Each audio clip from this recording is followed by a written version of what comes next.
രണ്ട് തരത്തിലുള്ള ആളുകളാണ് നമ്മുടെ മനസ്സമാധാനത്തെ സ്വാധീനിക്കുക എന്ന് പറയാം.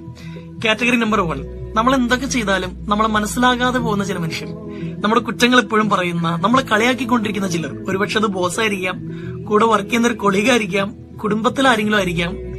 അവരെ കുറിച്ച് നമ്മളിങ്ങനെ ആലോചിച്ച് ഒരുപാട് ഡിസ്റ്റർബ്ഡ് ആവും. അവരെ കാര്യങ്ങൾ പറഞ്ഞ് മനസ്സിലാക്കാൻ ശ്രമിച്ച് നമ്മൾ നിരുപാധികം പരാജയപ്പെടും. ഇനി രണ്ടാമതൊരു കാറ്റഗറി ആളുകളുണ്ട്, നമ്മളെ ആക്സെപ്റ്റ് ചെയ്യുന്ന ചില മനുഷ്യർ, നമ്മുടെ കുറവുകളോടുകൂടി നമ്മളെ സ്വീകരിക്കുന്ന, എപ്പോ ഓടിച്ചെന്നാലും നമ്മളെ കേൾക്കുന്ന ചില മനുഷ്യർ. നമ്മൾ ഫോക്കസ് ചെയ്യേണ്ടത് ഈ രണ്ടാമത്തെ കാറ്റഗറി ആളുകളിലേക്കാണ്. പൗലോ കൊയ്ലോ പറഞ്ഞൊരു വാചകമുണ്ട്, ചില വാതിലുകൾ അടച്ചിടുന്നതാണ് നല്ലത്. അത് അഹങ്കാരം കൊണ്ടല്ല, ദേഷ്യം കൊണ്ടല്ല. ആ വാതിൽ തുറന്നിട്ടാലും അതിൽ നിന്നൊരു വെളിച്ചോ കാറ്റൊന്നും വരാൻ പോണില്ല. അതുകൊണ്ട് നിങ്ങൾ ഇറിറ്റേറ്റ് ചെയ്യുന്ന മനുഷ്യരിലൊക്കെ നേരെ മെല്ലെ കണ്ണുകൾ അടയ്ക്കുക. പിന്നെ കണ്ണ് തുറന്നു നോക്കേണ്ടത് നിങ്ങളെ സ്നേഹിക്കുന്ന മനുഷ്യരിലേക്കാണ്. പീസ് ഓഫ് മൈൻഡ് അവിടെ മാത്രമാണ്.